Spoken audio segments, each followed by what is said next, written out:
Bafowethu iMadlanga Commission isithathile isigqubo malunga nokuzoku-appeara kukaKarim Sulumane before yona iMadlanga Commission. Ngapha imhlele emqaleni uAdvocate Andrea Johnson abamyekanga malunga nakuhlukumezana kwabo ko-National Commission of Animal Semula plus oGeneral Dumisani Khumalo bethu. Asigqithiseni umntana ebhedini ngalena. Karim Sulumane bafethu ipostponiwe itestimony yakhe kulindeleke into bazo-appeara nge-14 ka-August 2026. The only time bezavuma into yoba apostpone angazo-appeara bathi bamfuna isiqu in person ngephofu. The only time bangaba nosizana it is when engavuma yena into yoba ake ahlolwe ngugqirha o-independent, not ababakhe ogqirha okanye lo wakhe ogqirha. Gqirha lowo ozatha nominatwe yi-association yogqirha. Londo uba ngaba uvuma ukuba makahlolwe ngugqirha independent yinto kumele yenzeke apha kwi-3 zika-August. I-results zikagqirha ezo kumele zibe zifikile kuMadlanga Commission by nge-12 ka-August, meaning is it 12 or 13 na? Yeah, but nje kumele zibe zifikile kuMadlanga Commission. If akwenzekanga njalo akavumi uyala into yoba ahlolwe ngugqirha, ndithi kuthiwa engathi into yakhe nje balekele engqondweni. So uba ngaba uyala ukuhlolwa ngomnye ugqirha other than lo wakhe okanye abakhe ugqirha, ulindeleke into bazo-appeara kuMadlanga Commission abasathandisi yena ngoku. Itsho into sibuya apha ke ngoku ngiyabona namhlanje bathe bengena bafowethu nethi hayibo bebegqiba nje kuhlala phansi mos besarhuqa nje izitulo begqiba kuhlala phansi. Wavakala uCommissioner Madlanga esithi Advocate Johnson besikunikeze i-homework. Sekenikezona nama-homeworks ngoku into yoba hamba kwenze homework endlini. So homework yakhona ithetha malunga nale humiliation abayenze ku-National Commissioner into yoba bafuna ukumprosecutor kumprosecuteni kwabo baze bamthathe futhi ngaphambili ongaphezulu bafuna ukumdibanisa noVusi Muzikhet Matlala. Baparade nje ngaye kube ngathi nje ungumgulukudu naye. Beza nalonto leyo ke ngoku. Hayi uphendulile wathi hayi homework uyenzile. So under i-section ke ngoku eye-Criminal Act ne uNational Commissioner ngendlela yona i-IDEC noba eyenze into yoba makaze abe uyaprosecutwa uNational Commissioner and uprosecutwa azadiyaniswe nababanye uthi ke ngoku uCommissioner hayi man asize nayo kakuhle lento. uNational Commissioner lona ekumdibaniseni kwenu xa sithetha ngumzekelo ngo-section 155 156 section ezithi hayi uba ngaba umuntu uyeyamaneka kwi-case ethile niyakhona into yoba nimdibanise. So ngathi ngoku yiyo leyo abaye bafocusa kuyo, but ke ngoku umfake esikolweni weza nayo kancinci wamfundela yona. Wathi section 155 uyatsho izizathu zoba the only time ningathatha nidibanise umuntu it is when naye ecommit law offense at the same time at the same place, of which i-case ka-National Commissioner uNational Commissioner yena njoba befuna ukumprosecutor nje yena wenziwa kwinto Financial Management Act ne uprosecutor kwelo side elo. So el side lakhe yoba nje ngathi akakange abe ukubone because yonke mos lento eyenye okwenza noVusi Muzikhet Matlala la tender yakhe imali ziphuma under iwatch unguNational Commissioner. So since ke ngoku engumuntu ongakangabe uyasigna ongakangabe uba involved nale corruption nimdibanisa njani kule offense because yena i-case leya eyoVusi Muzikhet Matlala yeye fraud and corruption and ke ngoku National Commissioner nithi yena animprosecute for i-fraud. Yintoni isizathu soba nimdibanise ke ngoku nale case ngaphandle koba nifuna nje ukumhumiliate? Bafethu bamfake koneni bamfundisa uthe sithi hayi boma 157 bangena ku-157 bathi 157 akwazi ukumfunda umhlukanise no-155 156 uzongena sojampela ku-157 but ke ngokwa-157 lowo awumfaki uNational Commissioner. So isizathu sakho yini okanye isizathu senu yini? Bafethu uhlahlale kwezinye indawo angazi into yoba isizathu intoni. Ngapha ke bafowethu anilibalanga sithatha iziteps nje ezimbalwa. Asibuyele umva kancinci nisakhumbula into yoba kunale case kaFadel Adams. Fadel Adams lona nguya ndithi oyo wafuna ukubophisa oGeneral Dumisani Khumalo. So according to yona i-IDEC uFadel Adams uyi-witness yabo. Bayipheculile mos yonke lanto lena zaze zabe i-charges eziyana ziyarhoxiswa liyachithwa masitsho elatyala though kukhona igama abalisebenzisele bathe nje temporarily but ke unless if ingakhona enye i-evidence nje entsha of which asiyiboni senzeka lonto leyo. So masibe sisithi nje lichithiwe elatyala lo General Dumisani Khumalo but ke ngesizathu sabo nizakhumbula into yoba kuke kwayobanjwa ndithi uFadel Adams ebanjwa yi-PKT team ququdekiswa ke ukusuka eCape Town kuyotshona eKZN 2010. So ke ngoku according to bona bavele babaleka bafuna ukuyofind out into yoba ngobani lamapolisa wayeyobamba uFadel Adams lena. Yakhona into ethi bokungamelekanga bayenze lanto lana ngoba uFadel Adams yi-witness yabona, yi-witness yabo. Bona beyintoni beyi-IDEC. So baza nje nobukirikiri nje obunjalo ababe-IDEC. Hayi ke bafowethu ubahlale ekoneni kwaze kwathiwa ithini into kayi ngoba ngoku iyi-witness yenu, it means xa enze ubugebengu akumelekanga into yoba makabuye abanjwe. Enhlekweni isebenza njani pha kwe-IDEC phansi koba kwalento ka-National Commissioner, because since a prosecutor under Financial Management Act nje ayo part and parcel, it's not your mandate. Nina nidila ne-corruption. Yabona bafethu i-corruption yethu the way ininzi ngakhona. I-IDEC uba yayivele yazifocusela nje ekudile nomcimbi wento we-corruption ngegama layo lilihle kanjani. Instead badecide nje ukupholisa the police. Badecide nje ukuba obsess bona ngamapolisa wethu, bazixelela nje into yoba bona bazafuna ukudistebhana namapolisa. Hayi bafowethu phike ngoku after yonke lonto leyo ke iphume kungena kule eyabo General Dumisani Khumalo. So kuzama ukuchuba sinenza la show off indoni sizathu why ningazange nimbize uGeneral Dumisani Khumalo into yoba makeze naye azise esipoliseni. Mosike kwazeka ukuthi kuthiwe besicela into yoba uzihande over emapoliseni uyafuneka, then umuntu asikazile yindoni lento yanenza ba nibe niparade ngaye ayobanjwa kwenziwa ishow off welcoming branding or stand ovation or whatever airport ngaye kwakuyisiza kwakwintoni. Bafowethu uthe nje naye hayi akayazi kwezinye nawe uyatsho athi kuyobe kuyi-misconduct ezinye zezinto, hayi wakaqondi, hayi hey ininzi into angasayazi lo mfazi lona okumele phofu abe uthini abe uyazi, because uba ngaba u-National Commission umzolo bafuna ukumprosecutela into yoba yonke lento yenzeke under iwatch yakhe. Uyazi kaloku uba nayo yonke lento ubukirikiri obenzeke kwa-IDEC under iwatch yakhe buphi bulapha kuye. Bafethu sithetha nge-IDEC. So kungene nesikhalazo apha, sikhalazo eso esisuka kwiside lo Fani Nkosi. Nizamkhumbula uFani Nkosi. Fani Nkosi ubanjiwe mos. So uFani Nkosi isikhalazo sakhona kuthiwa i-IDEC nge-13 July 2020 ndoda ngento zangoku ngokubekubona into bakubi kunje bona basebhizi nobukirikiri. Nge-13 July uFani Nkosi uthi wabizwa kwi-detention cell yakhe into yoba unezivakashi ze-IDEC. Xa kefika wadibana namadoda +-9 akwa-IDEC efaka nalo Bhilong bani uBhulumeni yena lonto leyo. Xa kefika ke ngoku ufika uzobuzwa bafuna into yoba mabamfumane information i-debt against u-National Commissioner Fani Masemula.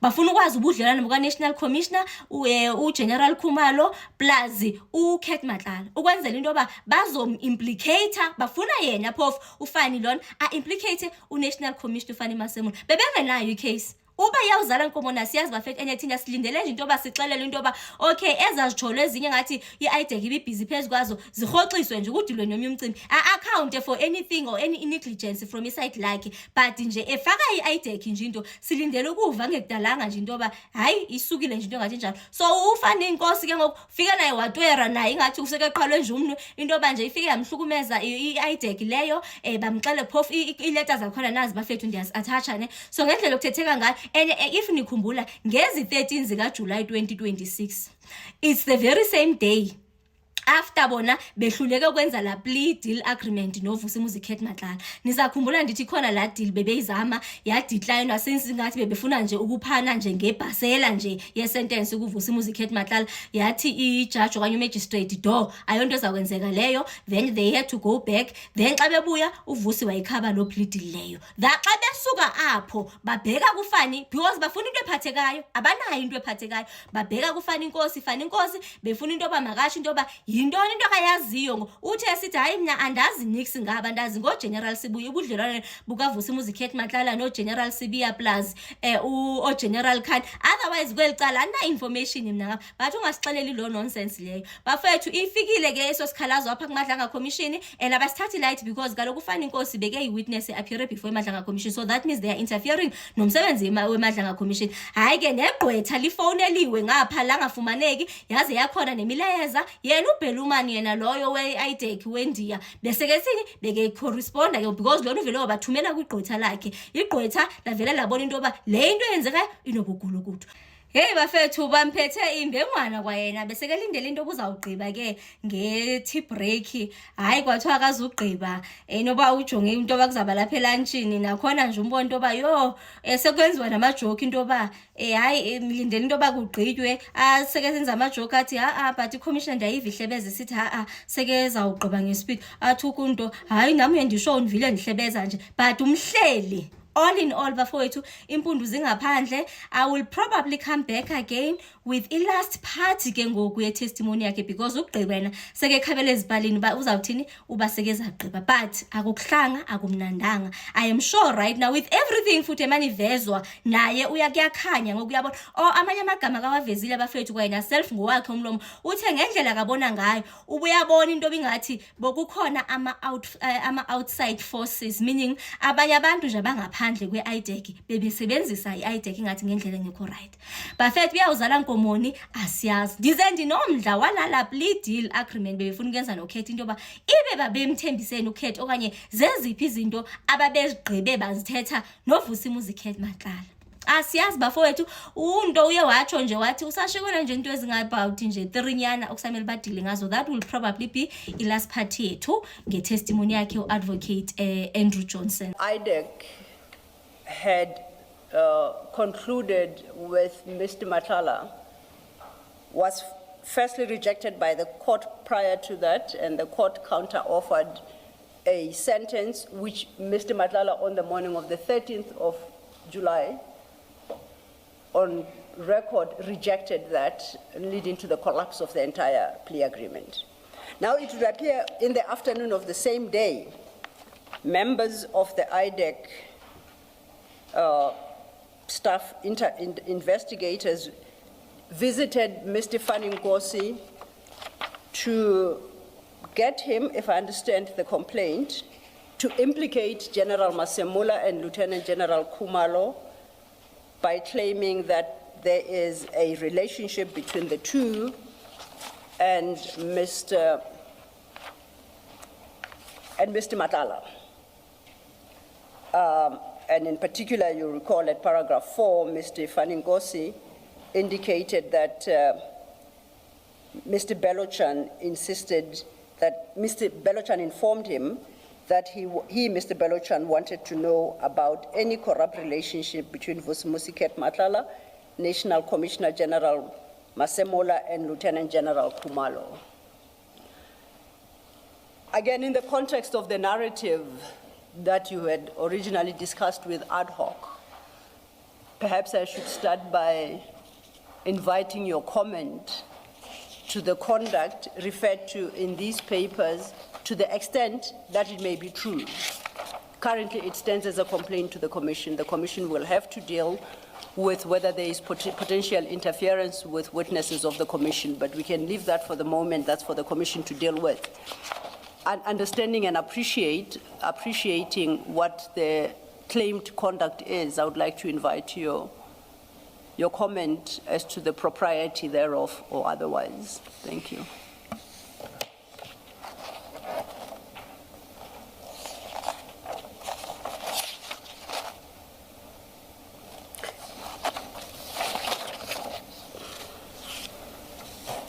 If the allegations by, almost called him a general, sorry, Sergeant Nkosi, are in fact true, then they are serious. And if they are in fact true, they would have to be dealt with, because the timing can't be ignored. We had an issue in the morning of the 13th of July. For whatever reason, it falls through the Met. So one would have to understand what created this urgent, for lack of a better word, urgent situation that has to now be dealt with. And why did it have to be dealt with in the manner that it was? We have a practice. Any accused, if you want to see them, you must engage the legal representative before you make the appointment. We've done that with Mr. Matlala. So if you're doing that, and I use Matlala only because it's the same matter. So if you're going to do that with anyone else in relation to that matter, you follow the same rules. You find out who's his legal representative, you make the necessary arrangements, and those arrangements don't of necessity have to suit you. This is a legal representative, so find a common date and time, as we have had with many other matters, and indicate why you want to engage with the client, and let the legal representative say yes or no. If he says no, then you have to walk away and figure it out differently. But this, if it is true, is conduct really unbecoming and would have to be dealt with, because there's no logical, I can't even read into the words, Commissioner Baloy and Chair, I can't read into the words any logic for wanting to do this with the urgency and with the measure of pestering. Because what would have happened if, after the court proceeding, we called the legal representative, once we find out who it is, and arranged for the day later or 2 days later, and then could have gone through the process. And we might then, in terms of investigators, have achieved what they perhaps well-intended sought to achieve. But in the way that it is done, the intention is lost. With something like this, is it fair to say you would expect to have a record of this day, from whether it's a pocketbook, whether it's an investigation diary of Mr. Belochan, which indicates he did go to the prison on this date. This is who he was with, this is who he met with, and this is the kind of discussion he had. Is that something Correct. that you say, in the way you do things, there must be something like that? There must be record. Okay. Even if, when they go back, they, on the very same day, compile an information note setting out everything they did, who was there, and it gets filed into a file. Okay, thank you. Thank you, Commissioner Baloy. And just to be clear, it's late in the day and perhaps I speak under correction. Sergeant Ngosi is not an accused in the matter that Mr. Matala is charged by IDEC on which General Masemola has been added as an accused. No. For General, yes. So it's not a case of interviewing or consulting with an accused. It sounds more like IDEC soliciting evidence, if it's that, against General Kumalo and General Masemola. Now, General Masemola is already an accused in that trial. And the evidence solicited in respect of the very contract for which he now finds himself standing trial. And secondly, how does General Kumalo even become involved in that? Or how would he? At no stage in any feedback to myself has his name ever come up in this investigation. There is another general whose name comes up in this investigation. It does not begin with a Kumalo or end with a Kumalo. Also, in addition to that, the General Masemola, other than the PFMA contraventions, are you aware of his name having come up in respect of corruption, on a corruption charge that relates to Mr. Matala, and in particular the Medicare contract? No, ma'am. You're not aware No. of that? Okay. And we did get quite a detailed briefing before the arrests and a decision taken for a subpoena, and at no stage was there a corruption matter that I can recall. And I will confirm as well this evening. And until Mr. Belochan gives us an explanation, on the face of it, it looks like he went about searching to find some debt that could be used against General Masemola and General Kumalo when there's no foundation for it in any of his investigations. That's what it looks like. Correct. Yeah.